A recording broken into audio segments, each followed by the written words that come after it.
Okay, good morning, Andrew. This is Roger Stevens from Ace Cloud Hosting. How are you doing today? I'm doing well, Roger. Thank you so much for having me today.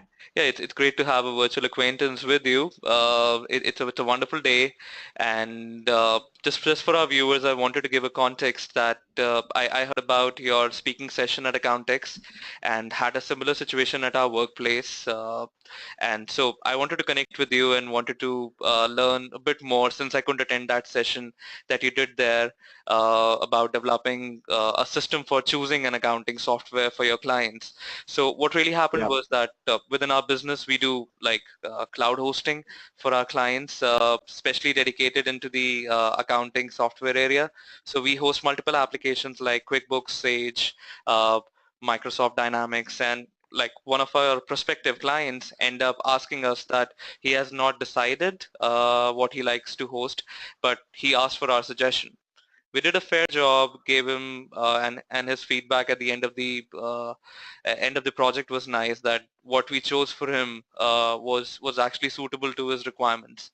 But I think it was a hunch that we could really do it in a very decent way. So if you can just run me through what you really think about how one should go about choosing an accounting software for their clients, that would be really helpful for us and for our viewers. Of course. So I think, and this is what I talked about in my talk at Accountex this year, the most important thing that a provider or an advisor can do when they're talking to their clients about finding software is have a list of products that they're comfortable with. And so you mentioned, for instance, that you all host QuickBooks and Sage and a couple others. And it's that sort of list, having a short list where you're comfortable picking any of those options and giving it to the client is really important to get that honest feedback from the client, but also to make the client feel like they can trust you. It's not about coming in and saying, I have one solution and it's the one solution and you're stuck with it. And it's also not about saying there are 400 options to pick from, now pick your favorite. It's about winnowing it down to this small group, understanding the needs of your client, and then finding a way to match up their needs with the small group that you have to give them real, honest solutions for the problems that they've got.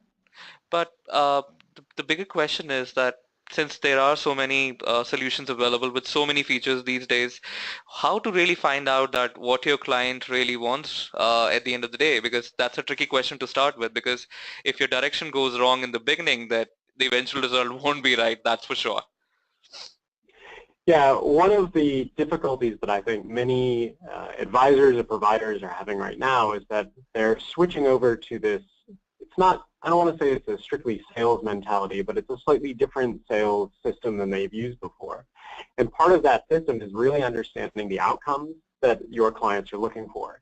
It's not that they just want to get their taxes done or that they just want to have a place to keep their data securely. It's that they're trying to achieve specific things either with their business or personally. So they're trying to hire 15 more people by the end of the year or grow revenue 25%. They're trying to increase the amount of time that they've got to spend with their families. True. And if you understand those underlying assumptions and underlying goals that people have, then you're in a much better position to make, it seems odd that you would need that information to make software decisions, but it really can change the sort of decision that you give someone. And so, for instance, if you know that someone is looking for, which I think they always should be right now at least, if someone's looking for a cloud solution, they're going to come to you and say, I have this need to be in the cloud. Now, they may just think that because they've been told the cloud is the place to be, but in reality, you're there to say, well, here are the problems that a cloud solution actually solves. You're on the road a bunch and you don't want to have to save receipts in your back pocket. You're on the road a bunch and you want to be able to pay attention to what's going on. You're worried about security in such a way that you're not happy with the physical security at your current location. You want more diversity from different locations and backup storage and things like that. The cloud offers all of that in hosting. Here's how the solutions that I have fit the needs that you have. And it's not the need of doing my taxes. It's the need of feeling safe and not having to worry about it and getting the accounting done quicker every day and having more time with my family. It's understanding those problems and then matching it up with the software solutions that you have available. True, and hackers these are getting so smart that they don't really look at whether you're an SMB or a well-established organization. If they really want to hit you and access your data, they end up doing that irrespective of your size. So being on the cloud with all these security solutions in place makes you really feel safe that your information is really secured and no unwanted people are actually accessing it. So yeah, that becomes really imperative. Yeah, and that level of trust, but also that level of security is something that means a lot to people. And when they come to you asking for, when people come to an advisor or to a, just a bookkeeping firm or anybody and says, I need accounting software, what they're not expecting to get is a solution that makes them feel more secure and happier about the way they're storing their data. True. So if you can add that extra bit of security to them, they're just going to be that much more committed to the solution that you provide and to you as a company or an advisor, because you're giving them something they didn't even know they could have, but that they definitely want. So it's a perfect place for people to be in, being in that role of trusted advisor and being able to say, I have the solution that's perfect for your needs. Yeah, though it's a perfect spot, but in our limited experience, we realize that whenever you actually trying to bring in a change, there are always some nerves attached to it. So Right. yeah, handling those nerves properly is really the moment that you actually either make it or break it. If at that particular Yeah. moment you can't really establish the trust or give it a complete confidence to the other person, things really they may not materialize. So how do you handle those nerves is something that I really want to know. I think the nerves is a difficult one, but it comes again from understanding the needs and desires that customers have. And so there's always a slight bit of nerves with every change, and there's nothing you can do about that. There's going to be a little bit. Correct. But it's akin to, with any new purchase or any new software implementation, someone's opening a door and they don't know what's behind it. What you can do is give them as much information about what's behind the door before they have to open it so that they're ready for anything that is on the other side. So calming those nerves is all about setting expectations, about being realistic about timelines. It's about telling people the real risks so they understand and aren't staying up at night thinking up new risks for themselves. You give them all of the potential problems, all of the benefits, all in one go. And so they have a real understanding of how the change that you're helping them make is going to enable their business. If you oversell, right, the benefits or you undersell the risks, they're going to be furious when it doesn't work out the way that they anticipate, and they're never going to come back to you. If you sell it correctly, if you say, this is the real risk, this is the real benefit, as soon as they see those benefits materialize and as soon as they're able to overcome those risks, they're going to have that extra level of trust with you because now you've made a recommendation, you've held your word, and you've given them something that, again, they didn't know that they wanted, but you were able to provide that for them by understanding their real needs. Mhm. Yeah, but there is a lot of groundwork involved when someone really makes a recommendation to someone, handling the nerves, background, understanding the needs. But say after once you're like 80% into the project before you make out your final recommendations, you have a hell lot of information to present, right? Now, Yes. someone may feel overwhelmed that, yeah, I have all these things to say that how would I end up doing it effectively is something that's also an art, which like many top leaders do it very well when they come in public and share their opinion about a particular topic. So in our given case, in our daily life, if we are making a recommendation, we are also handling a lot of bunch of information which has to be shared at the right time during the presentation. Do you have any quick tips for Yeah.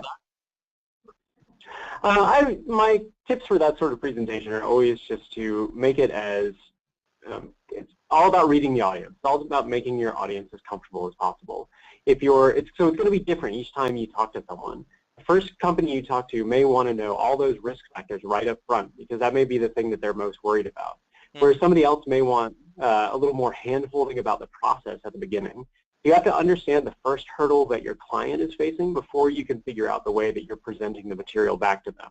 If you don't understand what they're most worried about, or it doesn't even have to be a worry, it just has to be this small thing in front of them. They're looking down and saying, okay, well, I love all the options I've got here, but I'm a little bit worried about the cost. And if you can step in and the first thing you do is address cost, then you can set them up to be more responsive to the solutions that you provide, and they're just going to pay more attention. Andrew, I think I just lost your webcam. Oh, you're back there. Okay, great. Yeah, so I think it's just about paying as much attention as you can to the needs of the client and understanding what it really is they're trying to get at. Absolutely, absolutely.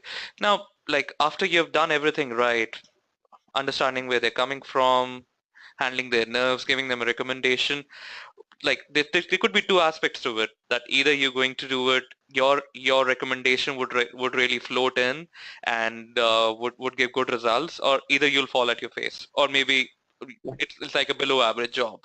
What do you think are the like benefits or disadvantages of both the results? I mean, obviously, if it works out, if it's the solution that they're really looking for and it ties together, then they're going to be happy with the outcome. You're going to have a customer, hopefully for life, or for at least the life of their company. True. That's a clear winner for everybody. The difficult situation is when you make the wrong recommendation, or you make the right recommendation, but the customer doesn't make the moves that they need to make in order to make it the right recommendation. Right, right. It's very possible. This happens all the time. I mean, you think about people who, it happens with car buying. You buy a car, it's the perfect car for you, but you don't treat it right, you run it in the ground, or you grow in such a way that you weren't anticipating. You told the used car dealer you wanted a sports car, but then 2 days later, you and your family grow by, oops, are you still there?